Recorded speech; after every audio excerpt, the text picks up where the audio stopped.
Alors c'est une place prépondérante. Alors si on doit donner quelques chiffres, le e-commerce représente à peu près 20% de notre chiffre d'affaires chez Air France KLM.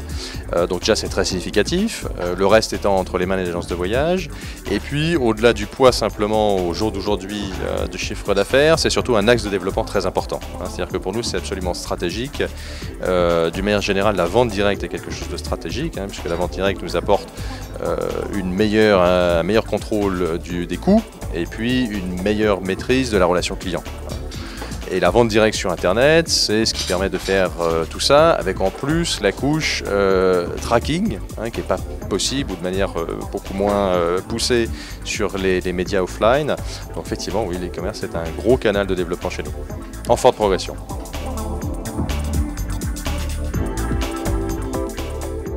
Alors, côté solution web, je dirais qu'on a l'avantage et l'inconvénient d'être parti très tôt sur le web.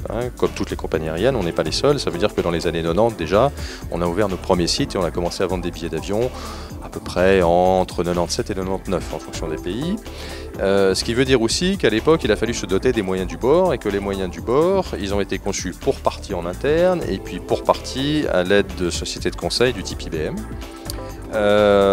Ça veut dire aussi que toute cette architecture a été conçue il y a plus de 10 ans et aujourd'hui on est obligé de vivre un peu avec et en particulier toutes les améliorations qu'il y a pu y avoir sur le web dans ces dernières années, toutes les solutions qui se sont offertes, dont l'open source, sont des choses qui sont relativement difficiles à implémenter pour nous. Donc j'allais dire qu'on est essentiellement sur des ressources internes. Une raison à ça aussi, c'est la relative complexité de notre métier et l'interfaçage avec nos systèmes informatiques qui est par nature très lourd et qui nécessite une forte compétence en interne.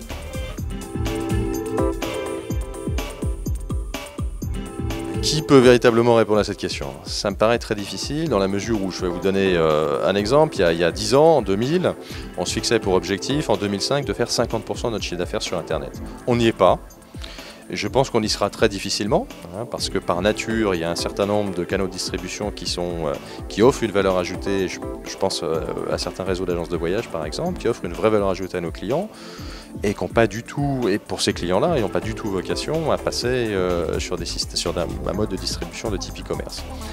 Donc je pense qu'en valeur, on devrait atteindre néanmoins entre 30, 40, voire 45%, guère au-delà. En volume, très probablement, puisque en volume, on y est quasiment déjà. En volume, en nombre de passagers transportés, probablement, oui, on excédera les 50% et peut-être qu'on arrivera aux 2 tiers, voire aux 3 quarts.